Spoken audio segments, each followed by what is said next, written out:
So, you've made it to the US as a J-1 exchange visitor. You're getting settled in, and then tax season looms. And with it comes this really confusing question: SSN or ITIN for your family? It can feel like one wrong move and you've got a huge headache on your hands. But don't you worry, that's exactly what we're going to clear up right now. All right, let's just jump right into it. Over on the left, you see all the common slip-ups. You know, thinking everyone in the family just gets an SSN, or maybe a spouse starts working without getting the right paperwork first. It's a mess.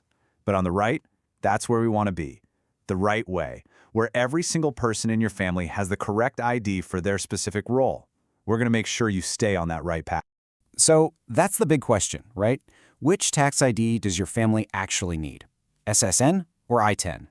This is probably the #1 thing that stresses J-1 families out, but honestly, the answer is pretty logical once you get the rules. So let's break it all down, and we'll start with the main visa holder, you. Okay, first up, the J-1 scholar. That's you, the researcher, the professor, the trainee. And the good news? For you, the rule is actually super simple. Yeah, it really all boils down to just one thing. Are you employed in the US or not? If your J-1 program involves paid work, say you're a postdoc at a university, you go down one path.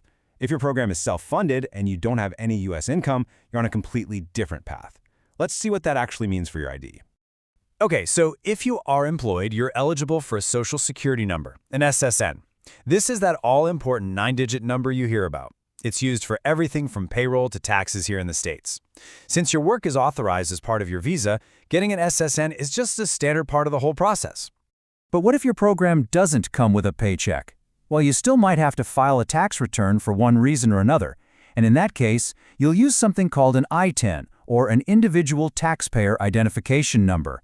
So the key thing to remember is this: an ITIN is basically for tax filing when you can't get an SSN.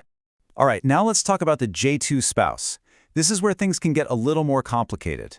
For a J-2 spouse who wants to work, everything hinges on getting one specific document. It's like the key that unlocks the door to getting an SSN. And this is probably the most important thing to understand right from the start. By default, J-2 spouses are not authorized to work. I'm going to say that again. They are not automatically allowed to work. This is a huge point of confusion, but it's the official rule. You can't just go out and get a job. You have to get permission first. And that permission comes in the form of an Employment Authorization Document, or EAD. The best way to think about it is like an official permission slip from the US government, specifically USCIS. It's an actual physical card that proves you have the legal right to work. Now, here's a really critical rule you have to know when you apply for that EAD. You have to state that the money you earn is for your own personal use. We're talking things like travel, cultural activities, personal hobbies, stuff like that. What it cannot be used for is to financially support the main J-1 visa holder. That is a super important distinction they look for. So, how do you get one? It's basically a 4-step process. First, you've got to file Form I-765.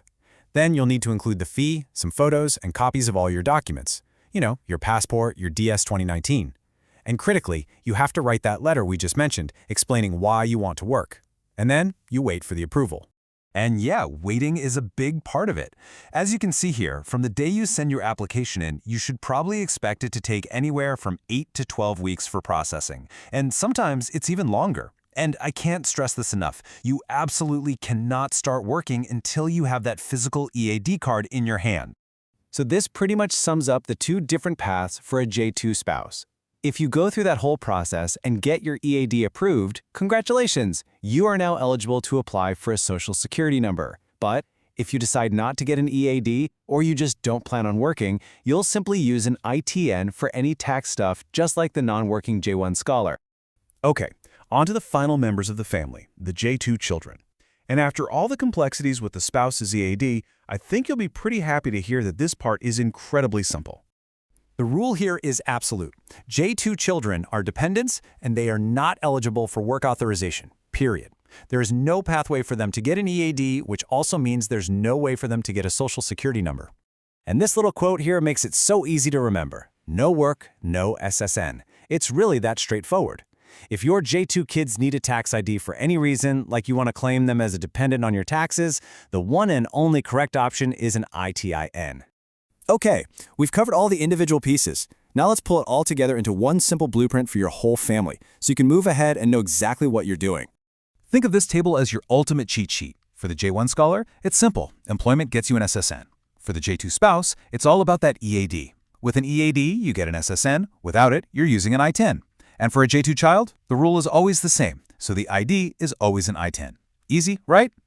So let's boil it down to the 3 most important takeaways. First, for J-1s, that paid authorized work is the key to getting an SSN. Second, for J-2 spouses, the EAD is that key. And third, for J-2 children, it's simple. The answer is always, always ITIN. And there you have it, a clear guide to get you through the whole tax ID maze. Now you can look at your own family situation and know exactly what steps to take. Which, leaves us with one last question. With tax season always just around the corner, is your family's paperwork all sorted out and ready to go?